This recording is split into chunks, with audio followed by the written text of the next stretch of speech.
మేషరాశి.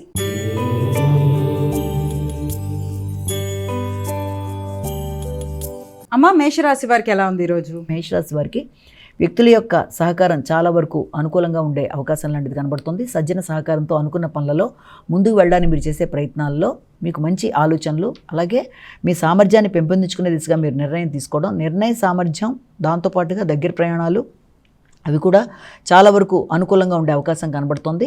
అంతేకాకుండా మీ యొక్క కుటుంబ సభ్యుల యొక్క సహకారం, ముఖ్యంగా మీ తల్లి, మీ కుటుంబ సభ్యుల యొక్క సహకారంతో అనుకున్న పనులు సాధించడానికి మీరు అధికంగా కృషి చేస్తూ ముందుకు పెడతారు. విద్యార్థులకు విద్యాపరమైన విషయాల్లో అభివృద్ధికరంగా ఉంటుంది. మీ ఆలోచనలన్నీ కూడా సక్రమంగా సద్వినియోగం చేసుకుంటూ ముందుకు వెళ్ళడానికి విశేషంగా కృషి చేస్తారు.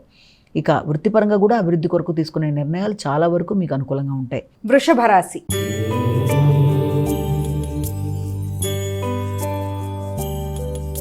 అమ్మ, వృషభ రాశి వారికి ఎలా ఉంది ఈరోజు? ఆర్థిక విషయాల మీద ఎక్కువ శాతం ఫోకస్ చేస్తారు.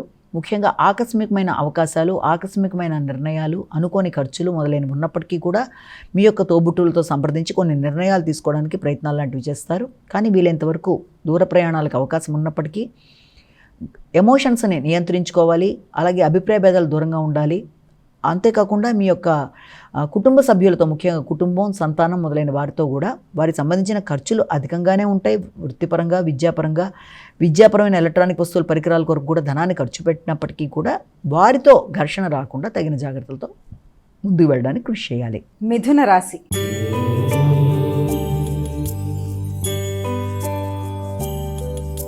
అమ్మ, మిథున రాశి వారికి ఎలా ఉంది ఈరోజు? మిథున రాశి వాళ్ళకి మీ యొక్క గౌరవం పెరుగుతుంది, కీర్తి పెరుగుతుంది, సామాజిక సేవ చేస్తారు, గుర్తింపు, వృత్తిపరమైన విషయాల్లో అభివృద్ధి, భాగస్వామ్య వ్యవహారాల్లో కూడా మీకు ఒక రకమైన గౌరవం మొదలైన వాటికి అవకాశం ఉన్నప్పటికీ ధన వ్యయ విషయంలో మాత్రం ఆకస్మికమైన ధన వ్యయం, మీ వ్యక్తిగత ఖర్చుల కొరకు, మీ ఆరోగ్యం కొరకు కూడా ధనాన్ని ఖర్చు పెట్టుకోవాల్సిన పరిస్థితులు రావడం, ఆరోగ్యం మీద శ్రద్ధ తీసుకోవాలి, ఇమ్యూనిటీ పవర్ పెంపొందించుకోవాలి. కమ్యూనికేషన్ బాగున్నప్పటికీ ఆరోగ్య విషయంలోనూ, ఆలోచనల విషయంలోనూ మీ యొక్క విషయాల్లో తగిన శ్రద్ధతో ముందుకు వెళ్ళడానికి మీరు ప్రయత్నం చేయాలి. డ్రైవింగ్ చేసేవారు కూడా తగిన జాగ్రత్తలతో ముందుకు వెళ్ళాలి. గృహ వాహనాలకు సంబంధించిన విషయాల్లో కావచ్చు, వ్యక్తుల యొక్క సహకారం విషయంలో కావచ్చు, మిశ్రమ ఫలితాలకు అవకాశం ఉందని మనం ఇక్కడ గుర్తుంచుకోవాలి.